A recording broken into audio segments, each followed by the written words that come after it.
네, 반갑습니다. 한 주간도 별일 없으셨죠? 네.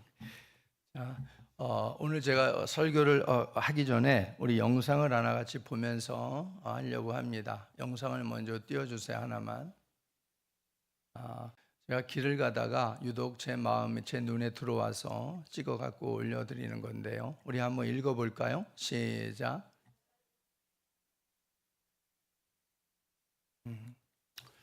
저걸 딱 지나치는데 제 마음속에 물론 상술도 있겠지만 그런 것들을 다 일단 뒤로 하고 먼저 마음에 제가 부딪히는 게 살고 싶다, 살아남고 싶다 하는 이 마음이 얼마나 절박할까라는 생각을 해봤습니다. 얼마나 절박할까. 요즘에 다 어렵잖아요. 경제도 어렵고 다 어려운데 저것을 붙여놓고 저 주인의 마음은 어떨까 하는 그런 마음을 생각할 때 참 절박하겠다라는 마음을 해봤고요. 또 하나는 포기하고 싶은데 포기할 수 없는 그 마음을 저는 좀 느낄 수가 있었던 것 같아요. 그래서 같이 한번 공유하고 싶어서 저기다 이렇게 올렸습니다. 여러분들은 이 영상을 보면서 어떤 생각이 드십니까? 살고 싶습니다. 살아남고 싶습니다. 어떤 사람들 그런 얘기를 하더라고요. 나는 죽지 못해서 산다. 이런 말을 하시는 분도 있어요. 그러니까 죽고 싶어도 자기 마음대로 못 죽고 살고 있다, 악착같이. 힘들다는 얘기가 되겠죠. 너무너무 힘드니까 죽어버리고 싶은데, 근데 또 그것도 인생의 답이 아니라는 것을 알고 있기 때문에 끝까지 질긴 생명줄을 붙들고 있는 그런 모습을, 그런 얘기를 들어본 적이 있습니다. 우리는 오늘 이 영상을 보면서도 그랬지만 우리 안에는 언제나 뭐가 있어야 될 것인가. 하나님을 믿으면서 우리에게 가장 중요한 부분이 여러 가지가 있겠지만은 저것처럼 절박감이 우리에게 정말 날마다 묻어나야 되지 않겠는가. 그리고 어떠한 감당기 어려운 현실을 우리가 만난다 할지라도 그 절박함으로 우리는 포기하고 싶을 때 포기하지 않는 그 마음, 그게 우리에게 언제나 있어야 되지 않는가 하는 것입니다. 여러분, 4년마다 열리는 장애인들의 스포츠가 있어요. 그걸 우리는 스페셜 올림픽이다 이렇게 부릅니다. 이 올림픽에서 맨발의 영웅으로 별칭을 받은 사람이 있습니다. 그 사람이 에티오피아 출신의 아베베 비킬라라고 하는 선수입니다. 이 선수는 1960년도 로마 올림픽하고 64년도 도쿄 올림픽에서 맨발로 42.195라고 하는 마라톤 경기에서 우승을 해서 금메달을 목에 건 선수입니다. 이렇게 금메달을 걸 때에 그가 도쿄 올림픽에 참석하기 한 달 전에 그는 몸이 불편해서 병원에 가가지고 맹장 수술을 받았다고 그래요. 맹장 수술을 받고 난 다음에 바로 출전을 했습니다. 그래서 금메달을 땄기 때문에 더 사람들에게 알려진 인물이 될 수 있었습니다. 그리고 나서 그는 68년도 멕시코에서 또 올림픽이 열리게 되었는데요. 이 마라톤 도중에 골절 사고를 입습니다. 그래서 결국 다 뛰지 못하고 중간에 포기해야 되어지는 이러한 또 일도 있었습니다. 그리고 나서 그는 이어져서 또 교통사고를 당했어요. 큰 교통사고를 당해가지고 두 다리를 절단해야 되는 이런 교통사고까지 당하게 되었다고 하는 겁니다. 그래서 많은 사람들은 그를 향해서 이제 더 이상 선수 생활을 하지 못하겠구나, 이제 끝났다. 그러니 저 인생은 정말 완전히 정말 이제 인생을 절망하면서 그렇게 살지 않겠는가 이렇게 생각을 했습니다. 그런데 이 아베베는 포기하지 않았습니다. 2년 뒤에 노르웨이에서 열렸던 장애인 올림픽에서 그는 양궁 선수로 또 출전하게 되어져서 금메달을 목에 걸었다고 하는 것입니다. 이런 아베베를 향해 갖고 사람들이 그에게 다가가서 물었습니다. 이 절망스러운 이러한 상황을 어떻게 이겨냈습니까? 라고 물어보니까 이 아베베가 인터뷰하기를, 나는 두 다리를 분명히 잃었지만은 나는 잃어버린 두 다리를 생각하지 않았습니다. 아직도 내가 할 수 있는, 쓸 수 있는 두 팔을 바라보면서 소망을 가지고 희망을 가지고 지금까지 여기까지 왔습니다. 이렇게 고백을 했다는 것입니다. 우리들이 아베베를 통해서 우리들이 받아야 될 교훈이 무엇이겠어요? 잃어버린 것 때문에 절망하지 말라는 겁니다. 잃어버린 것 때문에 포기하지 말라는 거예요. 있는 것 때문에 소망을 찾으라는 겁니다. 그래도 있게 하신 것, 그리고 지금 나에게 머물게 한 것을 통해서 소망을 찾고 살아가라 하는 교훈을 이 아베베는 주고 있는 것입니다. 포기는 배추를 셀 때나 하면 되는 거예요. 쉽게 여러분 포기하지 말고, 포기란 단어를 쓰지도 말고 예수님으로 말미암아 소망의 줄을 놓지 않는 우리의 삶이 되었으면 좋겠습니다. 오늘 나오는 이 본문의 가나안 여인도 포기를 모르는 겸손의 믿음을 가진 여인이었습니다. 그래서 오늘 우리가 제목을 포기를 모르는 겸손의 믿음이라고 하는 제목을 잡아봤습니다. 오늘 예수님께서는 베니게 주요 항구 도시 두로와 시돈 지방의 이방인 지역으로 들어가셨습니다. 거기에는 또한 금기시 되어져 있는 지역이었지만 예수님은 의도적으로 그 땅을 밟으신 것이지요. 그래서 거기에서 가나안 여인을 만나셨고 가나안 여인의 귀신 들린 그녀의 어린 딸을 구원해 주시는 내용이 나와 있는 것입니다. 우리 이 여인을 통해서 주시는 주님의 교훈에 대해서 함께 몇 가지를 같이 나누면서 은혜를 함께 하기를 원합니다. 먼저 첫 번째 보면은 이 여인에 대해서 이 여인은 예수님의 소문을 믿음의 실상으로 붙드는 여인이다. 이렇게 성경 우리에게 교훈을 던져주고 있습니다. 오늘 이 여인이 예수님을 찾아온 것은 소문 때문에 찾아왔다. 이렇게 말해주고 있어요. 마태복음엔 나와 있지 않지만은 마가복음에서는 바로 이것을 우리에게 분명하게 기록해 주고 있죠. 마가복음 7장 25절 말씀 한번 보겠습니다. 시작.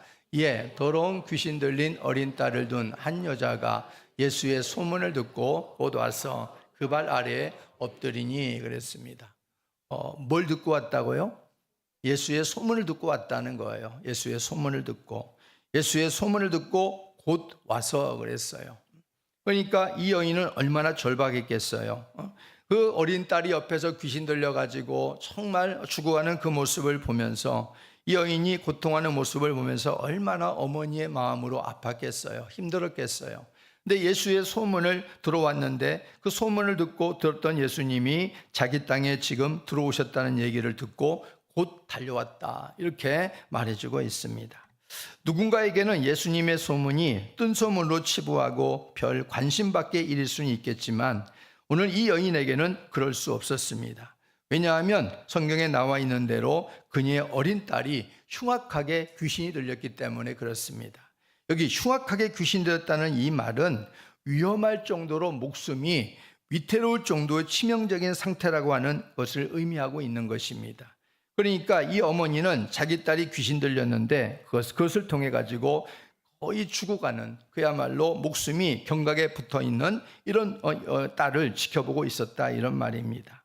그러니까 이 여인은 지푸라기라도 잡고 싶은 심정으로 예수님께 달려왔던 것입니다.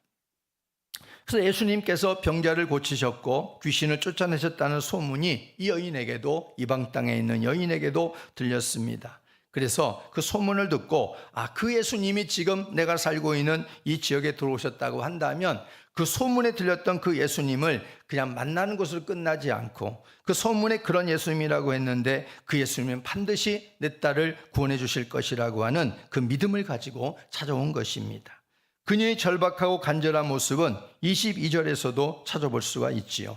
다시 22절 한번 우리가 마음을 담아서 읽어볼까요? 시작. 가나안 여자 하나가 그 지경에서 나와서 소리질러 이르되 주 다윗의 자손이여 나를 불쌍히 여기소서. 여기 22절에서 가나안 여자가 예수님께 와가지고 소리를 고래고래 질렀다고 그랬어요. 소리를 고래고래 질렀다. 이것은 뭐냐면 이방 여인이 유대인을 향해서 소리 지른다는 것은 당시에 상상할 수 없는 얘기예요. 부끄러운 일입니다. 그런데 그녀가 이렇게 소리 질렀다는 얘기는 뭐예요? 그만큼 그녀는 예수님에 대해서 절박하고 간절했다는 것을 보여주는 말이 아니겠습니까? 어린 딸이 귀신에게 사로잡혀서 생명의 위협을 받고 있는 모습을 날마다 지켜보아야만 되는 어머니의 마음, 아마 이 어머니의 마음은 무엇이라도 내 딸을 위해서 모든 것을 줄 준비가 되어 있는 여인이 아니겠습니까? 옆에서 지켜보면서 한순간 눈물로 지나했던 부모의 마음 또한 우리는 가히 짐작하고도 남는 일일 것입니다. 이러한 절박하고 안타까운 사정을 아신 예수님께서 바로 이 이방 땅의 일부로 예수님께서 고의적으로 들어가신 것입니다. 그래서 이 여인을 만나신 것이지요. 오늘 이 여인이 예수님 앞에서 소리 질렀다라고 하는 크라조라고 하는 이 단어는 여인이 해산할 때 울부짖는 그런 모습을 의미하고 있기도 합니다. 그러니까 새 생명의 탄생을 위해서 마지막 힘까지 다해서 울부짖는 여인처럼, 상기가 임박한 여인처럼 이 가나안 여인은 예수님께 그렇게 울부짖었다, 소리짖었다라는 것을 말해주고 있는 겁니다. 귀신에 사로잡혀 죽어가는 어린 딸을 위해서 새 생명을 찾기 위해서 그렇게 울부짖은 모습을 바로 여기서 소리질렀다라는 말을 쓰고 있는 거예요. 그래서 하나님은 우리들의 부르짖는 기도에 어떤 분이신가? 반드시 응답하시는 분이심을 믿습니다. 하나님, 이 여인이 비록 이방 여인이었지만 이 여인은 이렇게 소리질러 부르짖음으로 인해 가지고 결국 예수님으로부터 응답되어지는 그러한 귀한 은혜를 입는 것을 볼 수 있습니다. 에레미야 33장 3절 말씀을 읽어볼까요? 시작. 내가 알지 못하는 크고 은밀한 일을 내게 보이리라. 너는 내게 부르짖으라. 내가 내게 응답하겠고. 하나님의 약속이지 않습니까? 하나님의 약속. 우리는 하나님 앞에 어려운 일을 당할 때 절대 우리가 포기해서는 안 되고 이렇게 이 가나안 여인처럼 소리질러 젖먹던 힘까지 끌어올려서 하나님께 부르짖음으로 우리가 해결할 수 없는 문제들을 해결받는 그러한 우리 모두가 되기를 주의 이름으로 축복합니다. 히스기야 왕도 죽을 병을 맞았잖아요. 그래서 하나님께 부르짖었습니다. 그래서 15년의 생명을 연장받았습니다.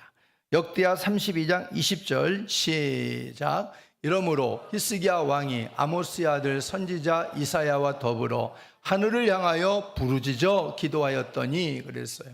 부르짖어 기도하였더니. 하나님은 이 기도, 물론 조용히 기도하는 것도 있고 그냥 여러분들이 다소곳이 기도하는 그런 부분도 있고 또 묵상 기도하는 것도 있고 기도의 방법은 여러 가지가 있어요.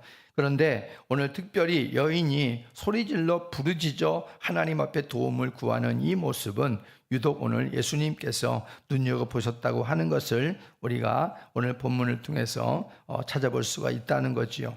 누구에게나 절박함의 문제라는 것은 다를 수 있습니다. 어떤 사람의 절박함과 또 나의 절박함이라고 하는 그 문제는 처해진 환경에 따라서 다를 수 있어요. 그렇지만은 오늘 흉악하게 귀신 들린 자신의 딸을 살리기 위해서 예수의 소문 하나에 귀를 열고 내 딸에게도 그대로 되리라고 하는 그 믿음의 실상을 붙들고 주님을 붙드는 이 여인의 이 모습은 오늘날 우리들에게도 결코 다를 수 없다는 겁니다. 내가 여인처럼 절박한 가운데 우리가 놓여 있다고 한다면 우리도 여인처럼 우리도 주님께 달려들어서 누가 뭐라고 그래도 소리지러 부르짖음으로 우리가 기도할 수 있는 사람이 돼야 된다 하는 것이지요. 예수님의 구원하심은 죄와 사망으로부터의 구원뿐만 아니라 이렇게 흉악하게 둘러싼 우리의 모든 절망으로부터의 구원을 말씀해 주고 있습니다. 거기로부터 인류를 구원하기 위해서 하나님의 아들이신 예수님께서 이 땅에 오셨고 우리들을 위하여 우리를 구원하시기 위해서 이 흉악하게 둘러싼 모든 절망으로부터 우리를 구원해 주시기 위해서 십자가에서 목숨을 버리셨습니다. 이 땅에서 생명의 위기 앞에 놓인 절박함보다 더 절박한 일은 없을 것입니다. 예수님께서 이 땅에 오셔서 우리를 위해서 생명을 주셨다는 것은 무슨 말이 될까요? 그만큼 우리의 구원이 중요하다는 거지요. 그만큼 우리의 영혼 구원이 절박하다 이런 말입니다. 그래서 주님께서 자신의 생명을 우리를 위해서 주신 것입니다. 그리고 우리를 살리신 것입니다. 그러므로 하나님이 열어놓으신 이 하나님의 구원 앞에 그것을 가볍게 여긴다는 것은 큰 죄가 되는 것이지요. 그리고 하나님의 구원 앞에 그것을 가볍게 여긴다는 것은 십자가를 멸시하는 행위가 되어지기 때문에 구원에 이를 수가 없게 되는 것입니다.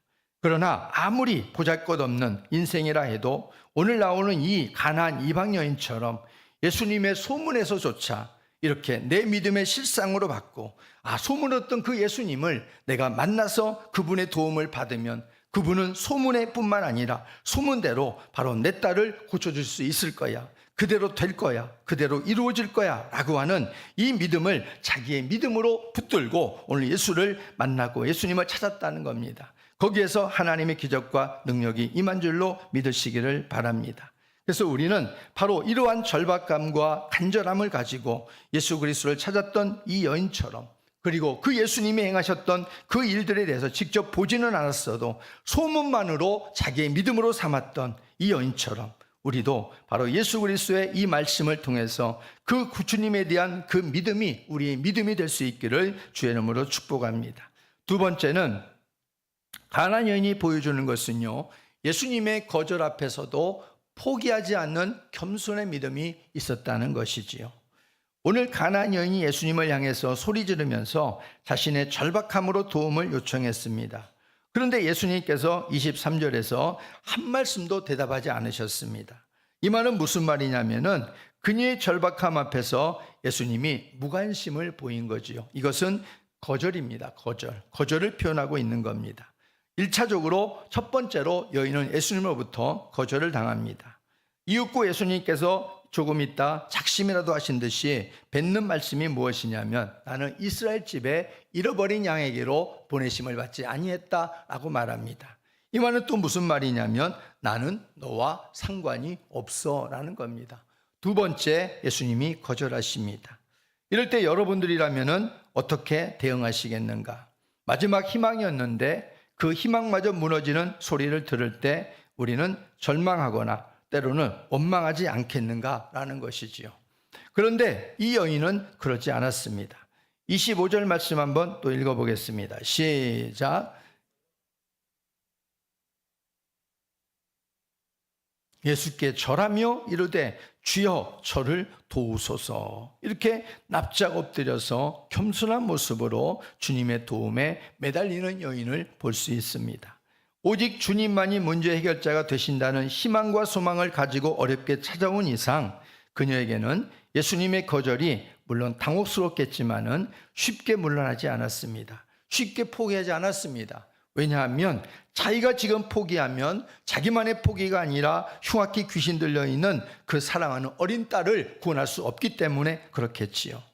그 예수님 앞에 바로 예수님께서 이렇게 물러나지 않는 여인 앞에 예수님이 다음에 뭐라고 말씀하십니까?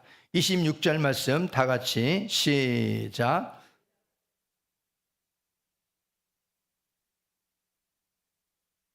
자녀들의 떡을 빼앗아서 개들에게 던져지는 것이 마땅하지 않다. 이렇게 또 예수님이 말씀하시는 거예요. 세 번째 거절입니다.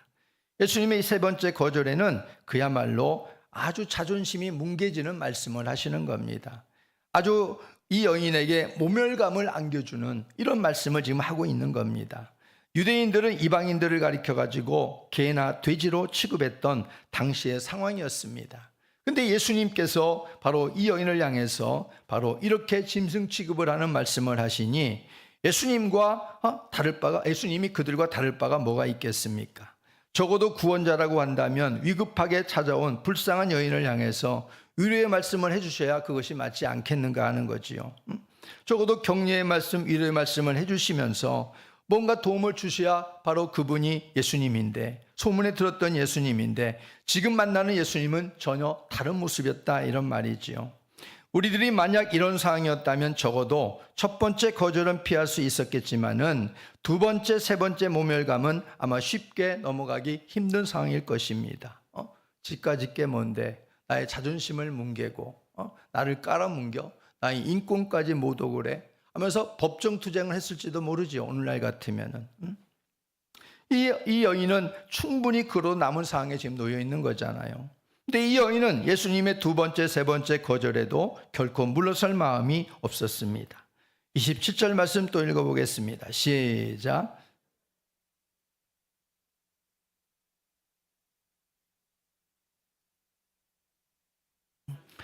올소이다마는 개들도 제 주인의 상에서 떨어지는 푸스러기를 먹지 않습니까? 이 정도면 어떻게 보면 깨끗하게 돌아갈 줄 알았는데 웬걸 이 여인은 그녀는 더욱더 포기를 모르고 거기다가 겸손함까지 가지고 예수님 앞에 터납작 엎드리는 모습을 볼 수 있습니다. 자신을 짐승 취급하는 이 주님 앞에서도 그녀는 자신을 짐승이라고 인정하지 않습니까? 맞습니다, 주님. 제가 그런 사람입니다. 그렇지만은 그런 짐승도 주인의 상에서 떨어지는 풋썩이를 먹고 생명을 연명하지 않습니까? 하고 이렇게 은혜를 구하는 거예요. 그런 은혜도 조사오니 달라는 겁니다. 오늘 우리들은 이 여인을 통해서 예수님의 이 거절이 이유가 있는 거절이라는 사실을 우리가 배워야 됩니다. 왜 예수님이 이토록 여인에게 모질게 굴으셨을까? 왜 이 여인에게 그렇게 정말로 아픈 상처를 후벼 파면서까지 그렇게 콕콕 찌르면서 여인의 자존심까지 뭉개셨을까? 라는 것을 우리가 생각해 보면 바로 이유 있는 바로 예수님께서 거절을 하셨다는 것입니다. 이렇게까지 몰아붙여도 견딜 수 있느냐 하는 겁니다. 이렇게까지 정말 자존심을 뭉개버려도 견딜 수 있느냐 하는 것을 예수님이 지켜보신 것입니다.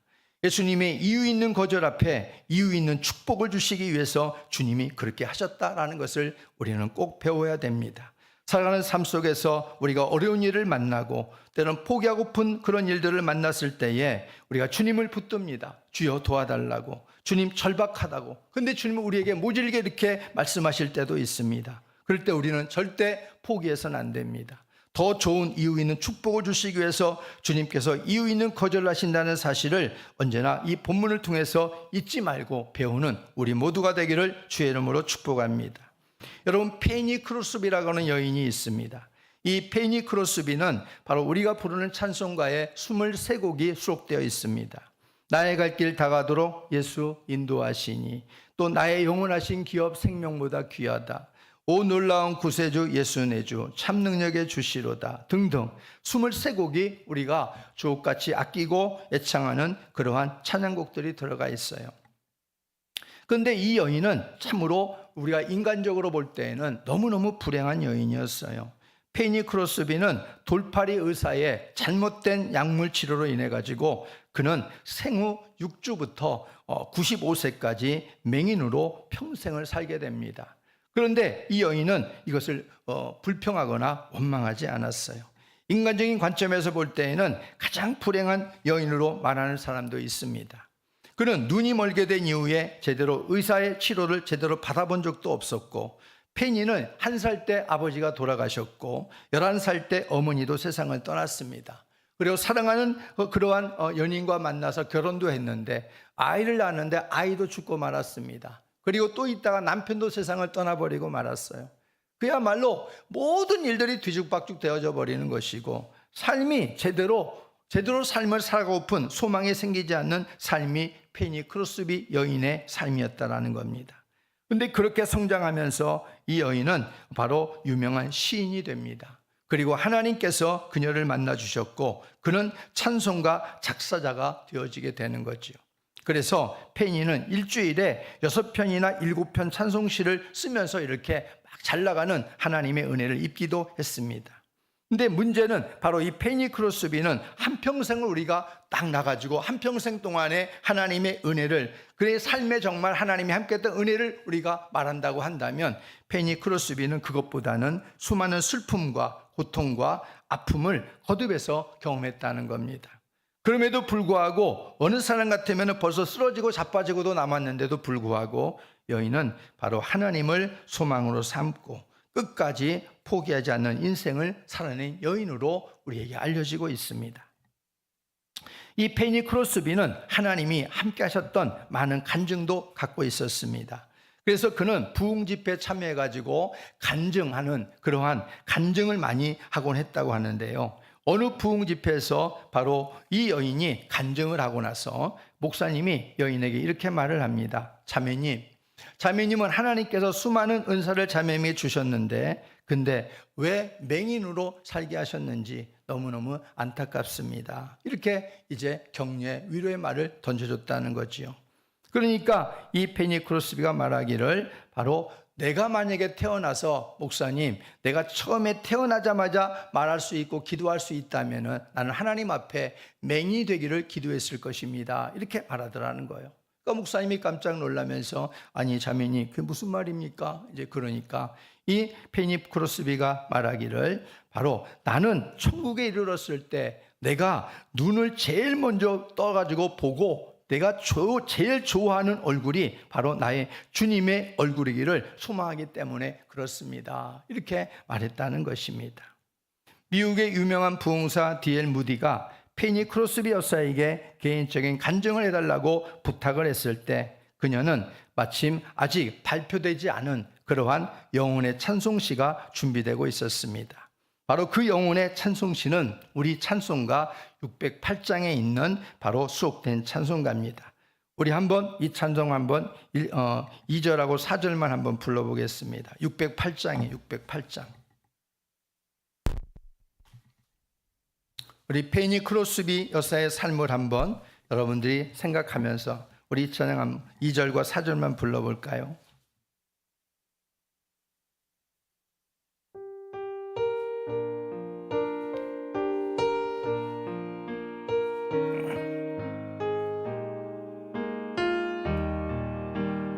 위례 장막 같은 몸 무너질 때는 모르나 정령이 내가 알기는 주 예비하신 집 있네. 내 주 예수 배울 때에 그 은혜 찬송하겠네. 내 주 배울 때에 그 은혜 찬송하. 4절 나를 예비하면서 내 등불 밝히 켰다가 주께서 문을 여실 때 이 영혼 들어가겠네. 내 주 예수 배울 때에 그 은혜 찬송하겠네. 내 주 예수 배울 때에 그 은혜 찬송하겠네.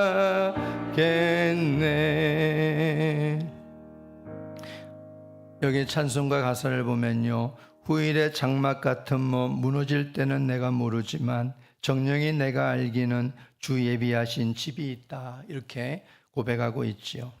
그래서 결국 이 찬송을 거기서 부르면서 이렇게 하나님 그 찬송을 소리를 듣고 많은 사람들이 오열을 하고 큰 은혜를 입었다고 하는 그러한 이야기가 있습니다.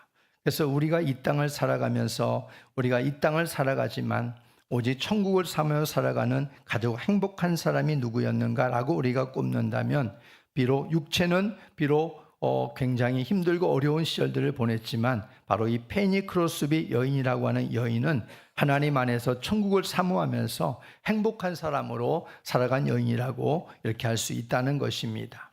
그녀는 말하기를, 나는 지금까지 85년 이상을 살아오면서 단 한순간도 어느 사람에 대한 원한이나 분노를 품은 일이 없었습니다. 왜냐하면 나는 항상 좋으신 하나님과 그분의 무한하신 자비를 믿어왔기 때문입니다. 그분이 나에게 베푸신 그 많은 축복을 기억할 때 내가 어떻게 감히 불평을 할 수 있다는 말입니까? 라고 이렇게 말을 남겼다는 것입니다. 우리는 가나안 여인처럼, 그리고 페니 크로스비 여사 같은 사람처럼 우리가 어떤 절망적인 일들을 만날 수는 있지만 어떤 가운데서 포기하지 말고 끝까지 주님을 소망으로 삼고 겸손한 믿음으로 세우지는 우리의 삶이 되기를 주의 이름으로 축복합니다. 그리고 오늘 나오는 가나안 여인은 세 번째로 처음부터 끝까지 주님을 신뢰했다는 것이 중요합니다. 사람들이 믿는다고 말할 때에 대략 세 종류의 믿음이 있습니다. 하나는 어떤 믿음이냐면 보는 대로 믿는 믿음이에요. 이것은 누구나 가질 수 있는 믿음입니다. 또한 듣는 대로 믿는 믿음이에요. 이것은 큰 믿음입니다. 이건 제대로 들을 것을 잘 듣는다는 것이지요. 그래서 오늘 여기 가나안 여인이 바로 이러한 믿음을 가졌다는 겁니다. 소문에 들려지는 예수님, 내가 한 번도 만나보지 않았지만 소문에 예수님에 대해 들려진 대로 그대로 자기의 믿음으로 승화시켜서 바로 자기의 딸을 구원케 만들었던 여인이 바로 가나안 여인이었던 것입니다. 세 번째 믿음은 나름대로 믿는 믿음입니다. 나름대로 믿는 믿음, 믿고 싶은 대로 믿는 믿음, 믿고 싶은 것만 믿는 믿음, 자기 중심적이고 이성의 틀 안에서만 믿는 신앙입니다. 이것은 좀 위험한 것이죠. 하나님이 주신 말씀은 이성의 틀도 필요하지만 더 중요한 것은 하나님 말씀으로 듣고 받아들이는 믿음이 더 중요합니다. 오늘 이 여인이 예수님 앞에서 절박함을 가지고 인내하면서 포기하지 않을 수 있었던 것은 무엇이냐면 이 이성의 틀 안에서 벗어날 수 있었기 때문에 그렇습니다. 만약에 이성의 틀 안에서만 예수님과 이 말씀을 듣고 교제했다고 한다면 바로 이 여인은 자기의 딸을 구원시킬 수 없었을 것입니다. 벌써 주님을 떠나고도 남았다 이런 말이지요. 그런데 그녀에게는 이성의 틀을 뛰어넘는 믿음의 자리에 바로 예수님의 말씀을 받아들였다는 것을 알 수가 있습니다. 28절에서 예수님은 최종적으로 여인을 향해서 뭐라고 말씀하십니까? 28절 말씀 다 같이 읽겠습니다. 시작.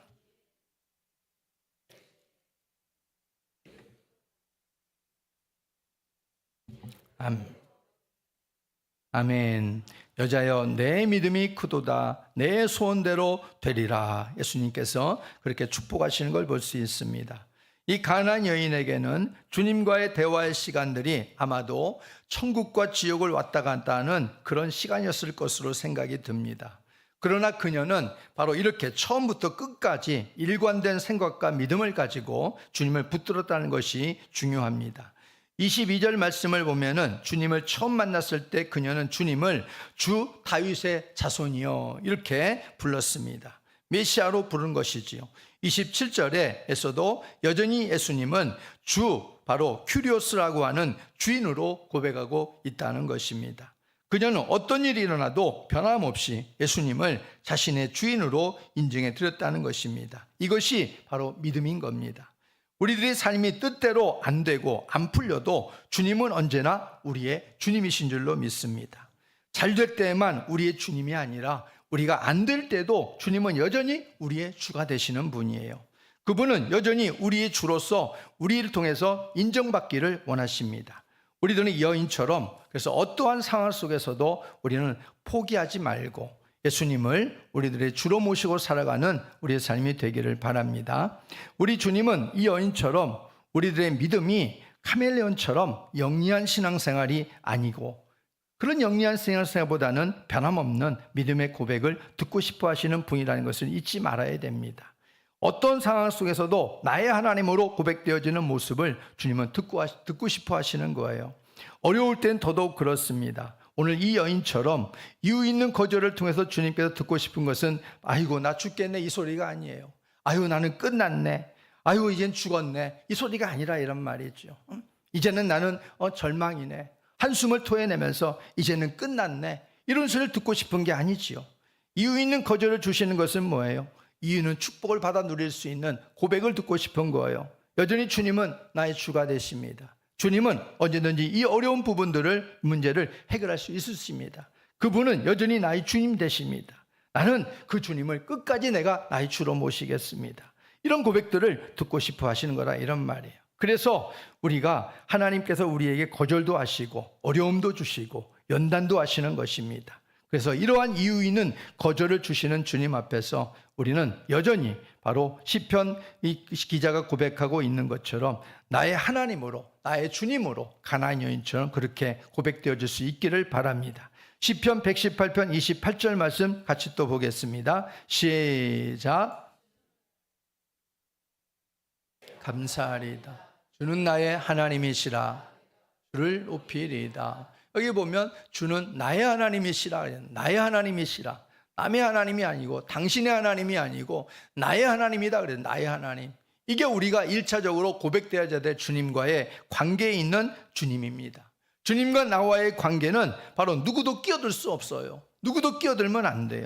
주님과 나와의 구원의 관계는 누구도 끼어들게 해서는 안 된다 이런 말이에요.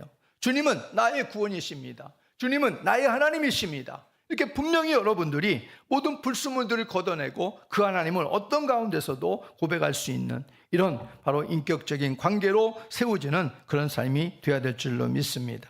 저 여러분의 삶 속에서는 삶의 파고는 분명히 존재합니다. 삶의 파고가 높을 수도 있고 낮을 수도 있고 다 존재해요. 한숨과 눈물이 우리 일상이 되는 어려움도 찾아올 수 있어요. 그렇지만 이 한숨과 눈물로 시간을 보내고 분노로 시간을 보내지 않기를 주의 이름으로 축복합니다. 아무리 어려워도 예수 믿는 사람에게는 주가 계시잖아요. 주가 계시고 주가 우리와 함께 하시잖아요. 한순간 눈물을 걷어내시는 분도 주님이세요. 모든 눈물을 그 눈에서 닦아주시는 분도 주님이라 그렇게 말씀해주고 있잖아요. 그 주님이 함께 하시기 때문에 한순간 눈물로 시간을 보내지 마세요. 탄식하고 보내지 마시고 분노로 시간을 또한 더더욱 보내시면 안 되고, 주님께서 모든 과정들 속에서 바라시는 것은 오직 한 가지입니다. 바로 포기하지 말아라. 포기하지 말아라. 내가 너를 포기하지 않은 것처럼, 주님이 우리를 포기하지 않은 것처럼 너도 나를 포기하지 말아라. 주님이 그렇게 말씀하신다는 거지요. 그리고 믿음의 실상을 붙들어라. 주님이 이렇게 말씀하시는 거예요. 주님이 하실 수 있다는 그 믿음, 할 수 있거든이 무슨 말이냐? 믿는 자에게는 능치 못할 일이 없다고 말씀하신 그 말씀처럼 바로 주님은 뭐든지 하실 수 있습니다. 그 믿음의 실상을 우리가 나의 믿음을 붙들고 고백하기를 주님은 원하시는 것입니다. 그래서 주님의 거절 앞에서도 포기하지 마시고, 세상의 힘든 일 앞에서도 절망하지 마시고, 절망하기보다 포기를 잊어버리고, 또한 겸손함으로 주님을 믿는 이 믿음을 회복하는 우리 모두가 되기를 주의 이름으로 축복합니다. 소원을 이루시는 분은 주님께 있습니다. 모든 어려운 문제들 속에 바로 그 문제를 해결할 분도 주님께 있습니다. 그래서 주님은 우리에게 어떤 상황 속에 주님께서는 우리에게 거절할 수도 있지만은 그 이유 있는 거절이라는 것을 분명히 알고, 하나님 그렇다면 나에게 이유 있는 축복도 준비하고 계시겠네요. 그 이유 있는 축복을 나는 받아 누리겠습니다 하고 주님께 소원을 두시고, 그리고 그 소원을 여러분들이 이루시고 가나안 여인처럼 하나님께 영광을 돌리는 복된 삶이 되기를 주의 이름으로 축복합니다.